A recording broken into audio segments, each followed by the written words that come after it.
Saudara, kerabat dekat dan warga mendatangi kediaman orang tua Brigadir Yosua di Kabupaten Muaro Jambi untuk memberikan dukungan moral.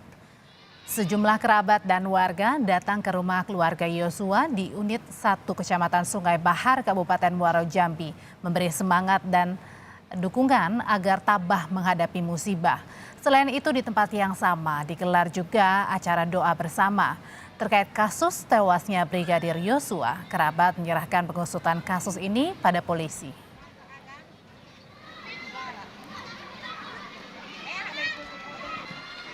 Tujuan dan maksud kami ke sini adalah memberikan penghiburan kepada keluarga besar Huta Barat yang ada di Sungai Bahar agar memiliki semangat yang baru di dalam hari-hari ke depannya, dan permasalahan ini kami serahkan kepada aparat kepolisian, pemerintah dan negara menyelesaikan permasalahan ini hingga tuntas seperti permintaan Bapak Presiden RI, Bapak Joko Widodo.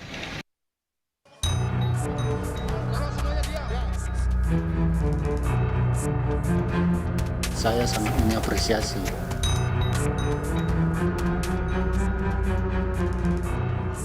Ayah Brigadir Yosua, Samuel Huta Barat, mengapresiasi langkah tim khusus bentukan Kapolri yang menetapkan tersangka Barada Eliezer dalam kasus kematian anaknya. Samuel menilai penetapan tersangka sebagai langkah awal pengungkapan kasus kematian anaknya yang dilakukan secara terang benderang. Keluarga Yosua Huta Barat, termasuk sang ayah, terus memantau bagaimana perkembangan penyidikan kasus ini melalui media, salah satunya Kompas TV, termasuk menyaksikan keterangan Kapolri saat mengatakan sudah memeriksa 25 anggotanya dalam pengusutan kasus kematian anaknya.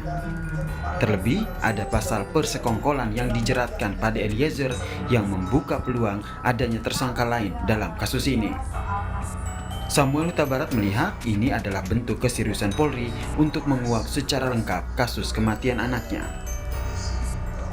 Saya sangat mengapresiasi kinerja Bapak Listio Sigit yang sudah membentuk tim khusus untuk penyelidikan kasus anak kita almarhum Yosua. Itu semuanya atas perintah oleh Pak Joko Widodo, Presiden kita, yang ditindaklanjuti oleh Pak Listio Sigit. Saya sangat mengapresiasi. Kalau kami dari keluarga, ini adalah keseriusan dari tim yang sudah dibentuk Pak Listio Sigit, tim khusus. Jadi ke depan mari kita bersabar mengikutinya, proses demi proses atau tahap demi tahap. Ya. Kini Samuel Huta Barat dan keluarga menanti dengan sabar proses demi proses yang dilakukan Polri dengan penuh harap Polri bisa mengungkap secara terang kasus kematian putra sulungnya, Brigadir Yosua Huta Barat.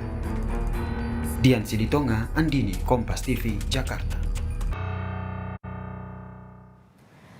Kuasa hukum Barada Eliezer, Andreas Nahot, menyatakan penetapan tersangka terlalu cepat dan membingungkan. Dilakukan gelar perkara, namun gelar perkara dilakukan saat Barada Eliezer belum selesai tanda tangani BAP.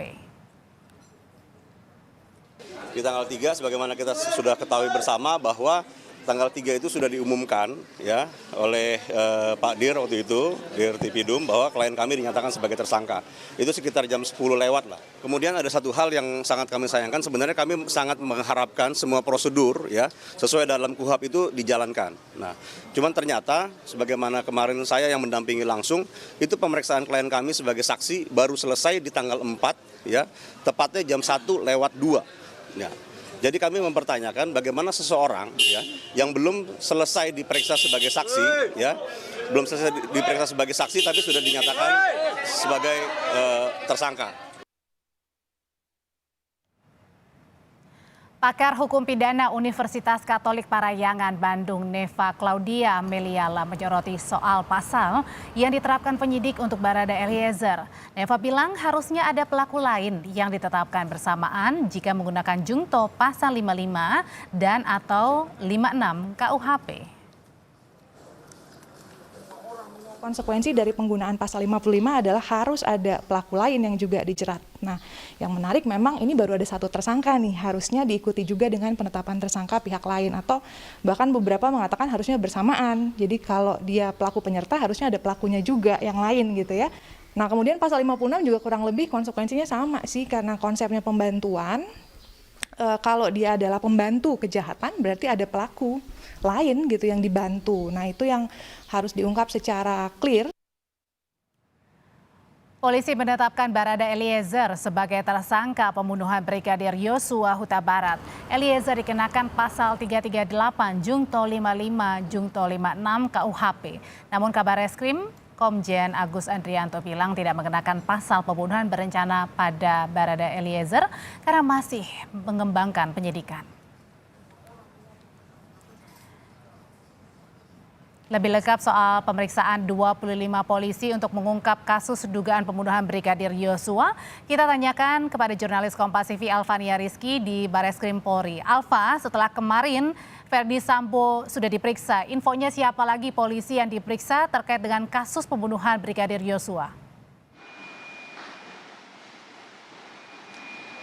Ya, Audrey dan juga saudara, sejauh ini 25 personil polisi yang sudah diperiksa dan sekaligus dimutasi oleh Kapolri ini masih menjadi 25 orang yang baru diperiksa oleh tim sus. Karena mengingat kemarin baru saja usai pemeriksaan terhadap 3 perwira tinggi dari Divpropam Bareskrim Polri yang diperiksa oleh tim sus. Mengingat ini juga sekaligus pengumuman yang dilakukan oleh Kapolri terkait dengan pemutasian yang dilakukan terhadap 25 orang Polri tersebut atau 25 orang personil Polri tersebut. Artinya masih ada pemeriksaan lanjutan yang akan dilakukan oleh tim sus terkait dengan kasus polisi tembak polisi ini. Tetapi untuk 25 personil yang sekaligus dimutasi ini, mereka dimutasi karena terkait dengan adanya dugaan ketidakprofesionalan dalam mengelola tempat kejadian perkara atau TKP terkait dengan kasus polisi tembak polisi ini. Tapi selain ketidakprofesionalan, kemarin disebutkan juga bahwa ke-25 orang ini juga dikenai atau ada dugaan melanggar kode etik. Apakah mengarah ke tindakan pidana, ini yang juga masih menjadi materi penyidikan dari tim sus Mabes Polri. Dan sekaligus terkait dengan pemutasian itu sendiri dijabarkan ada 3 perwira tinggi yang kemudian dimutasi termasuk Irjen Verdi Sambo dari Divpropam ke Yanma Polri. Kemudian dari 25 itu disebutkan ada 4 orang yang khusus ditempatkan di tempat khusus selama 30 hari untuk kemudian tidak menghambat proses penyidikan terkait dengan kasus polisi tembak polisi. Dan pernyataan lebih lengkapnya kemarin disampaikan oleh Kabareskrim Komjen Agus Andrianto. Berikut ini. Yang rekan-rekan ketahui bahwa hasil penyidikan yang dilakukan jajaran Bareskrim sudah memeriksa sampai dengan hari ini 43 saksi. 1 orang sudah ditetapkan sebagai tersangka. Rekan-rekan sudah mengetahui bahwa sangkaan pasal yang diterapkan adalah 338 Yunto 55 Yunto 56. Artinya bahwa kenapa tidak diterapkan 340? Karena ini masih rangkaian proses pendalaman dari temuan-temuan selama pemeriksaan oleh tim khusus yang dilakukan, sehingga tadi sudah disampaikan oleh Bapak Kapolri bahwa 25 personel dari Propam, kemudian dari Bareskrim, ada yang dari Polres dan Polda Metro Jaya sudah menjalani proses pemeriksaan oleh tim Irsus.